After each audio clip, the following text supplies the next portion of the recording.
नमस्कार विद्यार्थी मित्रांनो, कशा आहात? मजेत असा. कोविड-19चा प्रादुर्भाव दुसऱ्या लाटेचा बऱ्यापैकी कमी झालेला आहे.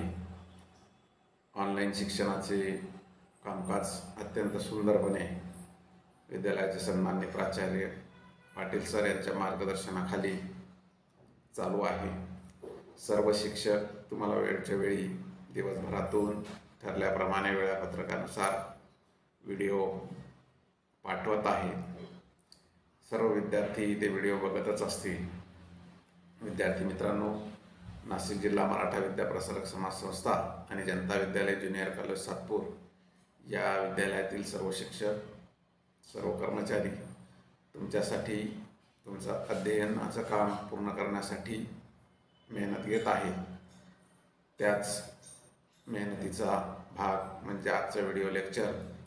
विद्यार्थी मित्रांनो, तुम्हाला माहितीच आहे की मी इयत्ता 9वीसाठी गणित या विषयाचा भाग तुम्हाला शिकवतो. मागील काही लेक्चर्सपासून आपण गणित भाग 1चा अभ्यास करतो आहे. पाठाचं नाव आहे संच आणि संच या प्रकरणातील विविध मुद्द्यांचा आपण अभ्यास करून उदाहरणं वगैरे बघतो आहोत. आजही आपल्याला आजचे जे घटक आहेत ते वेन आकृती, उपसंच, विश्वसंच आणि पूरक संच म्हणजे 4 घटकांचा अभ्यास साधारणपणे आपल्याला आजच्या व्हिडिओ लेक्चरमध्ये करायचा आहे. माझं नाव पुन्हा एकदा तुम्हाला माहिती नसेल तर सांगतो, पवार विनीत धर्मराज. ठीक आहे, चला तर मग आपण आजच्या व्हिडिओ लेक्चरच्या या भागाकडे वळूया. मित्रांनो, मी आधी सांगितल्याप्रमाणे या प्रकरणामधील काही घटक किंवा संकल्पना काय आहेत ती स्लाईड मी प्रत्येक लेक्चरच्या वेळेस प्रथमतः तुम्हाला दाखवतो आणि त्यामध्ये आपण थोडंसं अशी डिस्कशन करतो किंवा अशी माहिती देतो की यापूर्वी तुमचा कुठला घटक झालेला आहे, ज्या घटकामध्ये आपण काय अभ्यासलं आणि कुठले घटक बाकी आहेत. तर यापूर्वी किंवा या प्रकरणातील घटकांची संकल्पना वगैरे बघत असताना काय शिकलो तेही बघून घेऊया. बघा, या प्रकरणामध्ये संच, ओळख आणि व्याख्या हे शिकायचं होतं म्हणजे हे शिकलो आपण. संचाची व्याख्या मी तुम्हाला समजून सांगितली, संच कशा लिहितात, संच लिहिण्याच्या पद्धती, हा भाग आपण या ठिकाणी बघितला या घटकामध्ये. त्यानंतर आपण संचाचे प्रकार हा भाग बघितला. सांगता येतील तुम्हाला संचाचे प्रकार? बरोबर आहे. प्रयत्न करा. 2-5 सेकंदाचा वेळ दिलेला आहे. बरोबर आहे. प्रयत्न केला असेल तर ठीक, नसेल तर मी तुम्हाला रिवाईज करतो. रिक्त संच, एक घटक संच, शांत संच, अनंत संच. रिक्त संच म्हणजे काय? ज्या घटकातील संचातील घटक एकही घटक नसते त्याला रिक्त संच म्हणतात. रिक्त संच दर्शवण्यासाठी महिरपी कंस आणि त्याच्यामध्ये काही घटक नाही असं लिहितो. शून्य लिहिला म्हणजे रिक्त संच होत नाही. शून्य हा घटक आहे. कधी कधी होतं, नवीन संकल्पना आहे. रिक्त संच म्हणजे शून्य, काहीच नाही म्हणजे शून्य. गणितामध्ये अशी संकल्पना आपण आपल्या मनाने तयार केलेली असते. पण शून्य म्हणजे संचातील घटक होतो. त्याच्यामुळे शून्य जरी असला तरी तो रिक्त संच होत नाही, तो एक घटक संच होतो. मग संचात एकही घटक नसेल तर रिक्त संच, संचात एक घटक असेल तर एक घटक संच. ज्या संचातील घटक आपल्याला अचूकपणे सांगता येतात आणि मोजता येतात, मर्यादित असतात, त्याला शांत संच म्हणतात. ज्या संचातील घटक आपल्याला मोजता येत नाही, अमर्यादित असतात, अशांना अनंत संच असे म्हणतात. नंतर आपण बघितलं समान संच. समान संच म्हणजे काय? तर समान संचामध्ये दोन्ही संचामधील घटकांची संख्या काय असते? सारखी असते आणि घटकही समान असतात.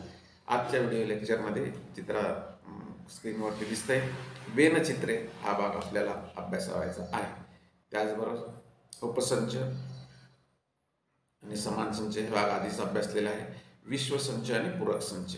वेनचित्रे, विश्वसंच आणि पूरक संच या घटकांचा अभ्यास करायचा आहे.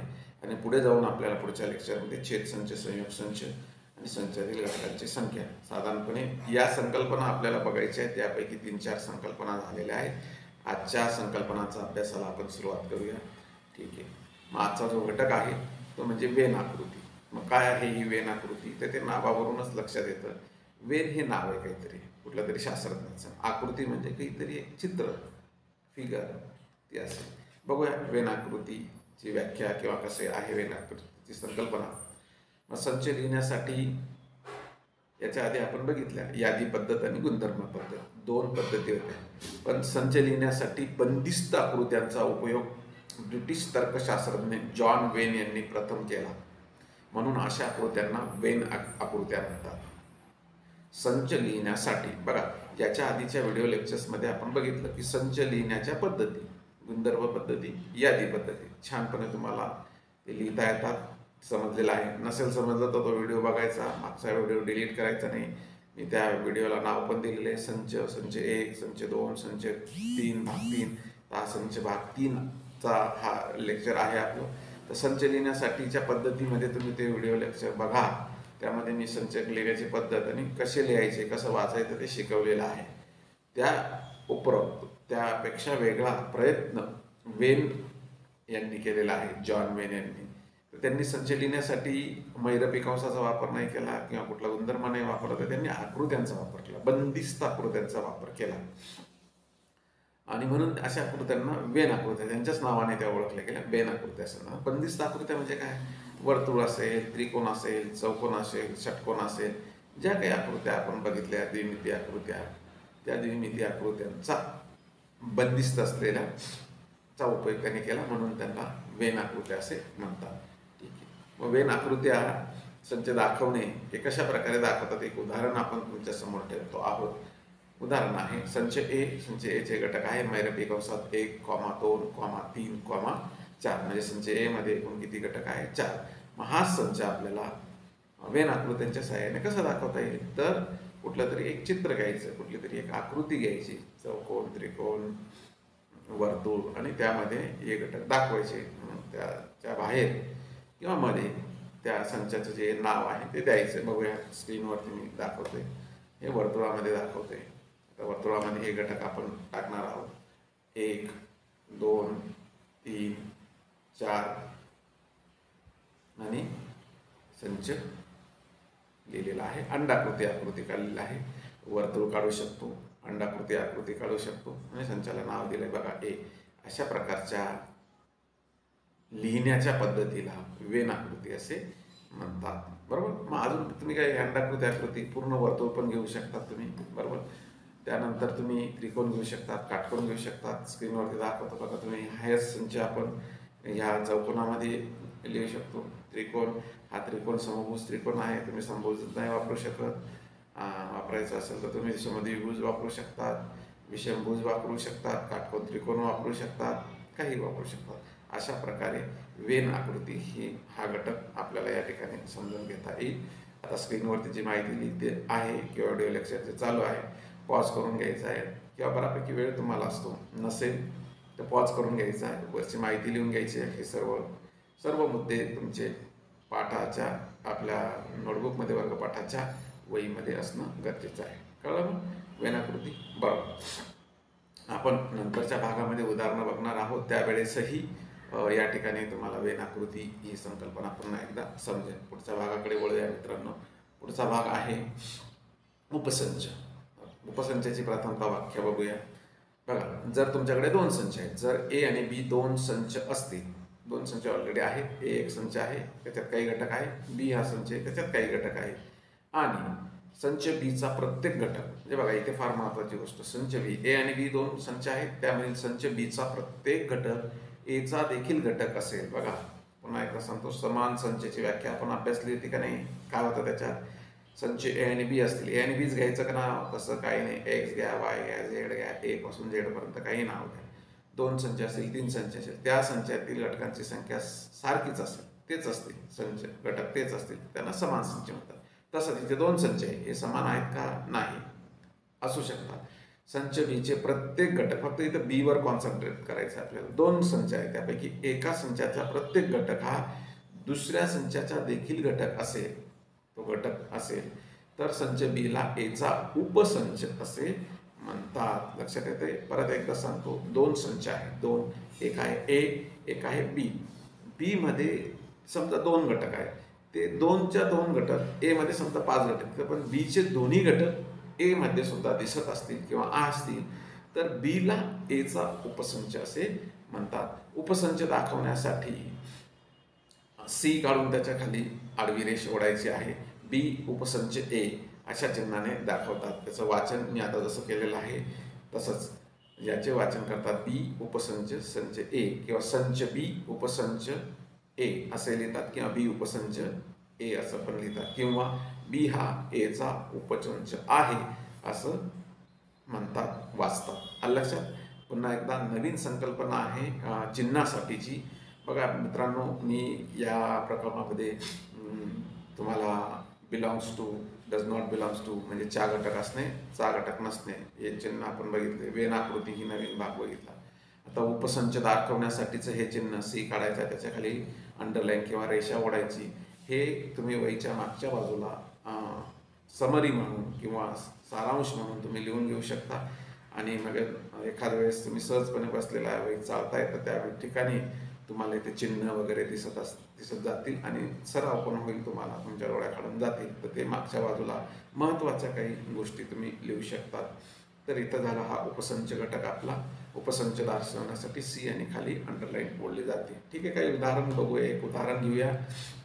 त्या उदाहरणाचा आधार घेऊन आपण उपसंच कसा दर्शवतात किंवा उपसंच काय आहे ते अजून खोलवर समजून घेऊया. इथे उदाहरण आहे, ए मध्ये संचातील घटक आहे 1 2 3 4 5 6 7 8.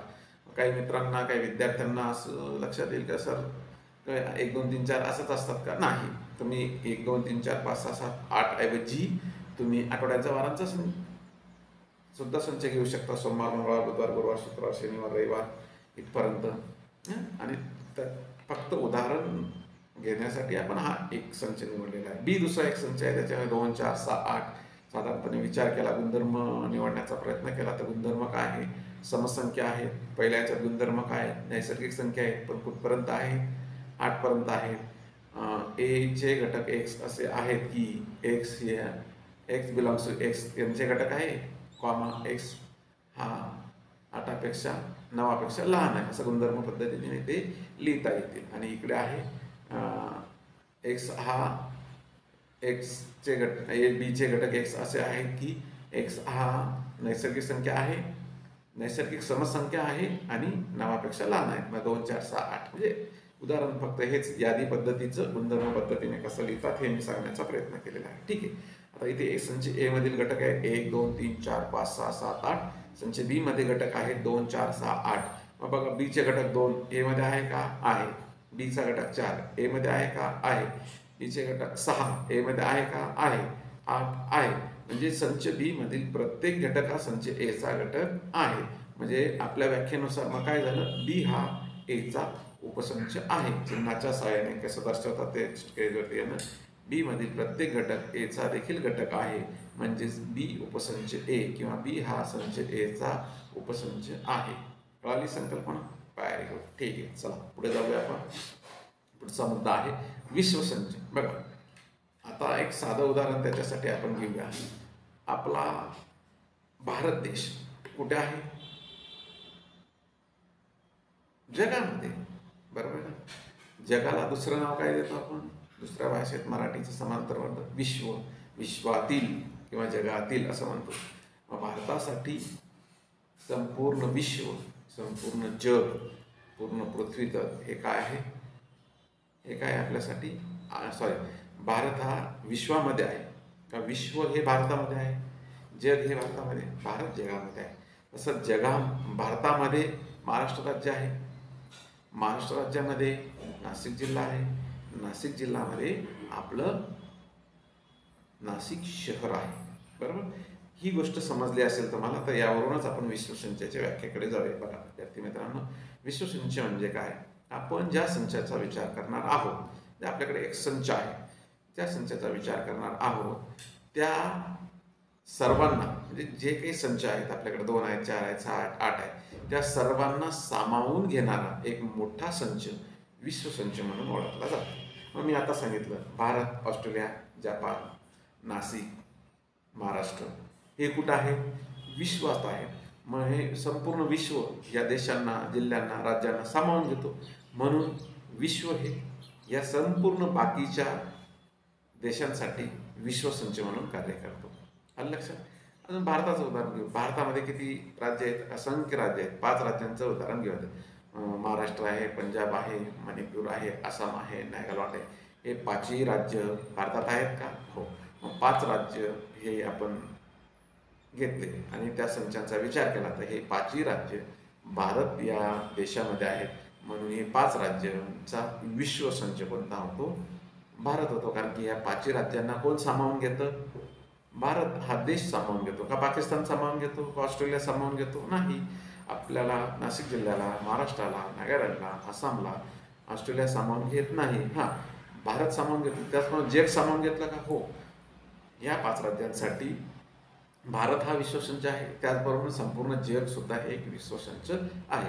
अधिक दुसरं एक उदाहरण आपण बघूया. विश्वसंच साधारणपणे दर्शवण्यासाठी कॅपिटल लेटर यूचा वापर करतात. मग हे एक चिन्ह नवीन आहे. मागच्या बाजूला जायचं आहे, वहीच्या तिथे ते लिहून घ्यायचं आहे. विश्वसंच दाखवण्यासाठी यू या कॅपिटल लेटरचा आपण वापर करत असतो. ठीक आहे, ओके, पुढे जाऊया. एक उदाहरण घेऊया. यू एक उदाहरण घ्या. विश्वसंच समजा वेन चित्राच्या सहाय्याने ही संकल्पना तुम्हाला समजून सांगतो. इथे एक आयत काढलेला आहे आणि तो विश्वसंच म्हणून घेतलेला आहे. त्या आयतामध्ये काय आहे? शाळेतील क्रिकेट खेळणारे सर्व विद्यार्थी. आपल्या शाळेत किती विद्यार्थी आहेत? भरपूर विद्यार्थी, 800, 900, 1000 विद्यार्थी आहेत. ज्युनियर सिनियर कॉलेज वगैरे सगळं आपल्या कॅम्पसमध्ये. जातपूर शाळेचा विचार केला 10वीपर्यंतचं तर साधारणपणे 1000च्या आसपास आपले विद्यार्थी असतील. या शाळेत क्रिकेट खेळणारे किती विद्यार्थी असतील? किती असतील? 200 विद्यार्थी असतील. म्हणजे ज्यांना क्रिकेट आवडतं किंवा चांगले क्रिकेट खेळतात. हा झाला विश्वसंच. आता पुढचा संच मी घेतो. एक दुसरा संच ए हा संच येतो. ए या संचामध्ये क्रिकेटचा संघ. मग क्रिकेटचा संघ, शाळेचा क्रिकेटचा संघ हा शाळेतील विद्यार्थी असतील का? 100% असतील. शाळेतील क्रिकेट खेळणारे विद्यार्थी किती आहेत? 200 आहेत. मी अंदाजे सांगितलं 200 विद्यार्थी आहेत. मग क्रिकेटचा संघ किती विद्यार्थ्यांचा तयार होतो किंवा किती खेळाडूंचा तयार होतो? तर 11 खेळाडूंचा किंवा 16 खेळाडूंचा. मग हे 16 विद्यार्थी प्रथमतः शाळेचे विद्यार्थी आहे आणि मग क्रिकेट संघात आले. म्हणून संपूर्ण क्रिकेटचा संघ हा शाळेतील विद्यार्थी या संचामध्ये येतात. म्हणून ए हा यूचा उपसंच आहे. यू हा ए साठी विश्वसंच आहे. मग एक गोष्ट लक्षात आली असेल, बाकी सर्व संचांचा यू हा काय असतो? विश्वसंच. तसे बाकी उरलेले संच हे विश्वसंचाचे काय असतात? उपसंच असतात. बरोबर, कारण की त्या संचातील प्रत्येक घटक विश्वसंचात येतो. आता आपण बघितलं विश्वसंच, त्याच्या आधी आपण बघितलं उपसंच. म्हणजे उपसंच असलेला संच कोणामध्ये असतो? विश्वसंचामध्ये असतो. विश्वसंचाचे बाकी सर्व संच काय असतात? उपसंच असतात. मग रिक्त संच विश्वसंचाचा उपसंच आहे का? अगदी बरोबर. एकही घटक नाही, मग तो विश्वसंच सामावून घेईल का? सामावून घेतो. म्हणून यू हा कुठला पण विश्वसंचासाठी रिक्त संच हा काय असतो? विश्वसंच असतो. कुठलाही रिक्त संच हा सर्व संचांचा काय असतो? उपसंच असतो. आलं लक्षात? ठीक आहे, पुढचा मुद्द्याकडे वळूया आपण. पूरक संच. बघा, म्हणून पूरक संचासाठी आपल्याला विश्वसंच आणि उपसंच ह्या 2 संकल्पना असणार लागणार आहेत. अगदी सोपा भाग आहे. आत्ताच आपण मागच्या भागामध्ये व्यंगचित्रांच्या सहाय्याने विश्वसंच ही संकल्पना समजून घेतली. इथं बघा, यू हा विश्वसंच आहे. उदाहरण घ्या, भारत विश्वसंच घेतला. बी उपसंच यू. यू विश्वसंच आहे तर आत्ता सांगितलं कुठलाही दुसरा संच हा यूच्या संदर्भामध्ये उपसंच असेल. मग बी जर यूचा उपसंच असेल, म्हणजे भारत हा विश्वसंच घेतला आणि त्यामधील महाराष्ट्र हे राज्य घेतलं, तर महाराष्ट्र विश्वसंचाचा उपसंच होईल का?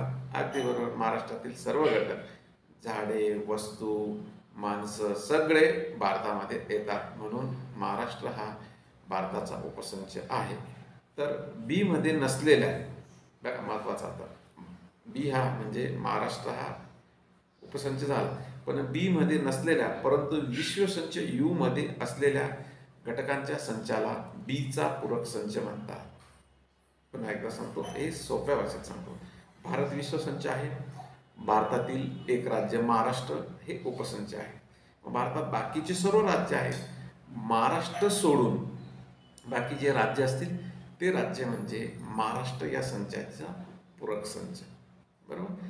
पूरक संच दाखवण्यासाठी बीच्या वरती एक आपण डॉट काढतो, एक कॉमा देतो आणि तो बीचा उपसंच असं दर्शवतो. त्या किंवा बीच्या वरती आपण capital C small letter C पण काढतात, ते बीचा पूरक संच असं त्याचं वाचन करतो. बी वरती डॅश असं आपण देतो. उदाहरण घेऊया. उदाहरण घेऊन अगदी सोपं समजेल तुम्हाला.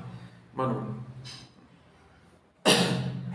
ती व्याख्या गुणधर्म पद्धतीने केली बाळांनो बघा. मग आता पूरक संचचे घटक पी. पूरक संचचे घटक म्हणजे मी पूरक संच बीचं कॉम्प्लिमेंट, त्याला इंग्लिशमध्ये बी कॉम्प्लिमेंट म्हणतात. पूरक संच पीचे घटक, उभी रेषा, पीचे घटक पी असे आहेत की पी यूचा घटक आहे म्हणजे विश्वसंचाचा घटक आहे आणि पी हा बीचा घटक नाही, does not belongs to be असे पीचे वर्णन करता येईल. म्हणजे एक बी यू विश्वसंच आहे, बी एक दुसरा संच आहे. मग बी मध्ये 10 घटक असतील तर ते घटक बी कॉम्प्लिमेंटमध्ये नसतील, पण मग त्याच्यामध्ये कुठले असतील? बी मध्ये नसलेले परंतु विश्वसंचात असलेले सर्व घटक हे बी कॉम्प्लिमेंटमध्ये किंवा पूरक संच बी पूरक संचमध्ये असतील. उदाहरण घेऊया. यू हा विश्वसंच घेतला, त्याच्यामध्ये संख्या घेतल्या किंवा घटक आहेत 1 2 3 4 5 6 7 8 9 10. त्यानंतर एक दुसरा बीचा उपसंच घेतला ए मध्ये घटक टाकले मी 2 4 6 8 10. तर व्याख्येनुसार बीचा एचा पूरक संच काय होईल? A complement. मग जे ए मध्ये आहे ते घ्यायचे नाही पण विश्वसंचातले घ्यायचं. मग विश्वसंचाकडे वळूया.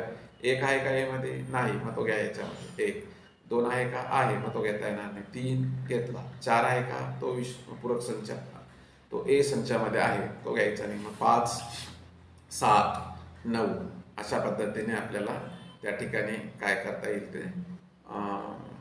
घटक घेता येईल. तो एस चुकून प्रिंट झालेला आहे. 1 3 5 7 9 अशा प्रकारे घटक ए पूरक संच एचा पूरक संचामध्ये येतात. आलं लक्षात? ठीक आहे, तुम्हाला ही संकल्पना कळालेली असेल. आता आपल्याला जायचं आहे सराव संच 1.3 कडे. त्यामधील पहिलं उदाहरण मी घेतो. समजा जर ए चे घटक A B C D E आहेत. संच ए मध्ये हे घटक आहे, बी मध्ये आहे सी डी ई एफ आणि सी मध्ये घटक 2 आहेत बी आणि डी. डी मध्ये 2 घटक आहेत ए आणि ई. तर पुढीलपैकी कोणते विधाने सत्य आणि कोणते विधाने असत्य आहे ते लिहा. आत्ताच आपण उपसंच ही संकल्पना बघितली. त्याच्यातला पहिला भाग बघूया. सी उपसंच बी हे सत्य आहे का नाही ते बघावं लागेल. मग सी उपसंच बी हे सत्य आहे की नाही हे बघण्यासाठी संच सी बघावं लागेल. बी आणि डी घटक आहे आणि त्यासाठी संच बी ही बघावं लागेल. मग संच सीचा घटक बी, बी मध्ये आहे का? नाही. संच सीचा घटक बी हा बी मध्ये दिसत नाही. मग उपसंचाची व्याख्या काय सांगते? एखाद्या संचातील प्रत्येक घटक दुसऱ्या एखाद्या संचात असेल तर पहिला संच हा दुसऱ्या संचाचा काय असतो? उपसंच असतो. मध्ये संच सीचा प्रत्येक घटक संच बी मध्ये नाही, म्हणून पहिलं उदाहरण काय झालेलं आहे? असत्य झालेलं आहे. दुसरं उदाहरण ए उपसंच डी आहे किंवा नाही ते लिहिलेलं आहे, ते आपल्याला पडताळा घ्यायचा. मग ए आणि डी हे 2 संच बघावे लागतील. ए संचामध्ये बघा A B C D E 4 घटक आहेत. हे चारीच्या चारी घटक डी मध्ये आहेत का? डी मध्ये तर 2च घटक दिसत आहेत. मग 4च्या 4 घटक संच डी मध्ये नाही, म्हणून ए हा सुद्धा डीचा उपसंच नाही. आता डी उपसंच बी आहे का नाही ते चेक करू. मग डी मध्ये 2 घटक दिसत आहेत ए आणि ई, बरोबर. बी मध्ये बघा ई आहे पण ए नाही, म्हणून तिसरं विधान हे काय आहे? असत्य आहे.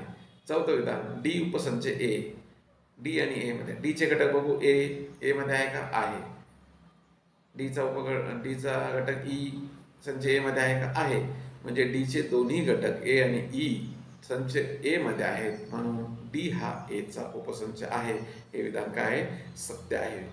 5वं उदाहरण बी उपसंच ए, बी उपसंच ए सी डी ई एफ बीचे घटक आहे. इथं आहे का? सी डी ई आहे पण एफ नाही, म्हणजे बी हा एचा उपसंच आहे. हे विधान काय आहे?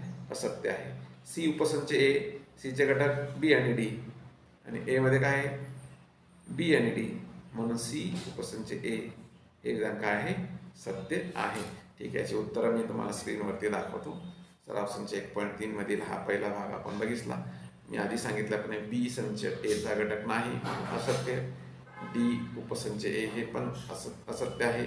ए बीचा घटक नाही म्हणून ते असत्य. त्याचं कारण दिलेलं आहे. चौथं मी सत्य सांगितलं होतं, त्याचं कारण संच डी मधील घटक ए आणि ई संच ए मध्ये आहेत. आणि 6वं पण सांगितलं होतं, संच सी मधील घटक बी आणि डी संच ए मध्ये आहेत. आणि 5व्यासाठी कारण दिलं होतं, F does not belongs to A किंवा एफ एचा घटक नाही म्हणून ते असत्य आहे. दुसऱ्या उदाहरणाकडे वळूया आपण. दुसरं उदाहरण या ठिकाणी मी घेत आहे. दुसरं उदाहरण आहे 2 ते 20 मधील नैसर्गिक संख्यांचा विश्वसंच घेऊन एक्स आणि वाय वेन आकृतीने दाखवा. Very good. 2 ते 20 एक्स आणि वाय नैसर्गिक संख्या 1 2 3 4 5 6 7 8 9 10 11 12 13 14 15 16 17 18 19 20. गुणधर्म पद्धतीने दिलेले वेन आकृतीच्या सहाय्याने बघा. गुणधर्म पद्धतीने एक्स चे घटक एक्स असे आहेत की एक्स नैसर्गिक संख्या आहे, परंतु एक्स 7 पेक्षा मोठी आणि 15 पेक्षा लहान आहे. म्हणजे 8 9 10 11 12 13 14 यादी पद्धतीने. नंतर वाय चे घटक वाय असे आहेत की वाय नैसर्गिक संख्या आहे आणि 1 ते 20 मधील मूळ संख्या आहे. मग 1 ते 20 मधील मूळ संख्या सांगणारे मित्रांनो, आधीच्या भागामध्ये पण मी सांगितलं 2 ही मूळ संख्या आहे का? अगदी बरोबर. 2 3 2 ही सममूळ संख्या, जगातील एकमेव सममूळ संख्या 2 2 3 5 7 11 13 17 19 या सगळ्या काय आहेत? मूळ संख्या आहे. हे दोन्ही संच प्रथमतः यादी पद्धतीने लिहून घ्या आणि मग एक्स आणि वाय घेऊन 1 ते 20 या विश्वसंच घ्या, मग एक्स घ्या, नंतर वाय घ्या. त्यासाठी आपल्याला वेगवेगळ्या आकृत्यांचा वापर करावा लागेल. बघूया उत्तर आपल्याला समोर. सराव संच 1.3 मध्ये दुसरं उदाहरण बघा. यू घेतला यादी पद्धतीने, मी आधी सांगितल्याप्रमाणे 1 ते 20. एक्स आणि वाय यादी पद्धतीने लिहून घेतले 8 ते 14. वाय मध्ये फक्त मूळ संख्या आहेत 2 3 4 5 6. तर पहिल्या याच्यामध्ये आहे की यू हा विश्वसंच आहे, त्यामधील एक्स त्याच्यात दाखवलेला आहे. एक्स पहिल्यांदा प्रथमतः लिहून टाकला मी 8 9 10 11 12 13 14 वर्तुळामध्ये. आणि मग विश्वसंच 1 ते 20 मधील बाकीचे उरलेल्या संख्या त्या आयतामध्ये आयतामध्ये मी लिहिलेला आहे, उरलेला इकडे लिहिला. तसंच वाय हा प्रथमतः लिहून घेतला आणि मग उरलेले 1 ते 20 मधील त्या आयतामध्ये लिहिलेलं. अशा पद्धतीने वेनचित्रांच्या साहाय्याने आपल्याला काय करता येतं? विश्वसंच उपसंच विश्वसंचाचे संच लिहिता येतात. पुढचा मुद्दा घेऊया, पुढचं उदाहरण घेऊया. पुढचं उदाहरण आहे, पुढे काही संच दिले आहेत, त्यांचा अभ्यास करताना कोणता संच त्या संचांसाठी विश्वसंच येईल. अतिशय छान आणि सुंदर उदाहरण आहे. या संदर्भातील उदाहरण आपण आता मी शिकवताना सांगितलं होतं. त्यासाठी तुम्हाला काय करावं लागेल? NWI या संचांसाठी स्पष्टीकरण उदाहरण आवश्यक आहे. N म्हणजे नैसर्गिक संख्यांचा संच, पूर्ण संख्यांचा संच आणि पूर्णांक संख्यांचा संच. W म्हणजे पूर्ण होल नंबर्स, I म्हणजे इंटिजर पूर्णांक संख्या. आता पहिलं उदाहरण A 5च्या पटीतील संख्यांचा संच. 5च्या पटीतील नैसर्गिक संख्या 5 10 15 20. B 7च्या पटीतील 7च्या पाड्यातील संख्यांचा 7चा पाडा 70 पर्यंत 7 1 7 तो लिहायचा. 12च्या पटीतील संख्यांचा संख्या 12 24 36 असा.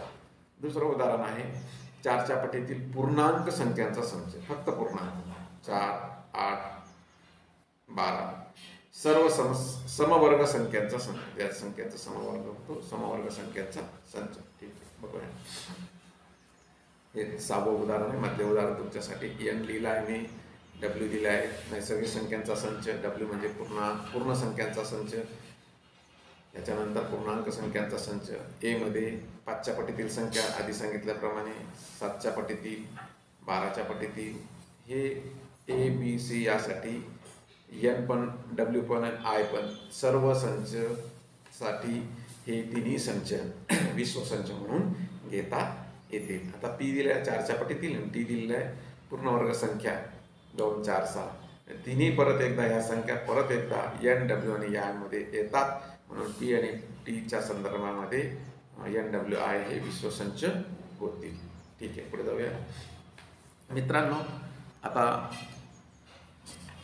जवळपास या सराव संचामधील शेवटचं उदाहरण किंवा काही भाग आपण बघणार आहोत. जर ए मध्ये हे घटक आहेत शेवटचा भाग हा मात्र तुमच्यासाठी स्वाध्याय म्हणून असणार आहे. जर ए हा संचामध्ये 1 2 3 7 हे घटक आहेत तर एचे कोणतेही 3 उपसंच लिहा. सोपी गोष्ट आहे. उपसंच म्हणजे काय? या संचाच्या संदर्भामधील त्या संचामध्ये घटक पाहिजे, त्याचे घटक याच्यात पाहिजे. मग मी 2 उदाहरणं इथे देऊन टाकतो. बी संच घ्या, त्याच्यामध्ये 1 लिहा घटक. एक याच्यात आहे का? आहे, म्हणून बी हा एचा उपसंच. किंवा 7 घ्या, फक्त एक घटक संच घेतला 7 याच्यात आहे का? म्हणून सीच्या संचाचा घटक 7 हा संच ए मध्ये आहे, म्हणजे सी उपसंच ए आहे. मी 2 उदाहरण सांगून टाकले आणि अजून 3 उदाहरणं त्या ठिकाणी उपसंचाची लिहायची आहे. दुसरं, या ठिकाणी पुढीलपैकी कोणते संच दुसऱ्या संचाचे उपसंच आहेत ते लिहा. हे पण एक छान उदाहरण आहे. पी हा पुण्यातील रहिवाशांचा संच. पुण्यातील रहिवासी भारतात राहतात का? राहतात. एम हा मध्य प्रदेशातील रहिवाशांचा संच. मध्य प्रदेश हे भारतातील एक राज्य आहे महाराष्ट्रासारखं. आय हा इंदोरमधील रहिवाशांचा संच. इंदोर हे एक शहर आहे मध्य प्रदेशातील, जिल्हा आहे, माहिती असणं गरजेचं आहे. बी हा भारतातील रहिवाशांचा संच, म्हणजे त्याच्यात आपणही आलो. एच हा महाराष्ट्रातील रहिवाशांचा संच. वरीलपैकी कोणता संच उदाहरणात विश्व संच म्हणून घेता येईल? याचं तोंडी उदाहरण आपण थोड्या स्वरूपामध्ये घेऊन या. महाराष्ट्रातील रहिवासी भारतात राहतात, भारतातील रहिवासी भारतात राहतात, इंदोरमधील रहिवासी भारतात राहतात, मध्य प्रदेशमधील रहिवासी भारतात राहतात, पुण्यातील रहिवासी भारतात राहतात. मग विश्व संच कोणता होईल? तुम्ही उत्तर शोधायचं आहे. तुम्ही उत्तर सांगितलेलं आहे. 6 स्वाध्याय आहे. स्वाध्याय वहीमध्ये, गृहपाठाच्या वहीमध्ये तुम्ही लिहून काढायचं आहे. आजसाठी एवढंच मित्रांनो. धन्यवाद. तुम्हाला संकल्पना समजल्या असतील. समजल्या नसतील तर पुन्हा एकदा व्हिडिओ लेक्चर पॉज करून तुम्ही लावू शकता, ऐकू शकता. ओके, आजसाठी एवढं.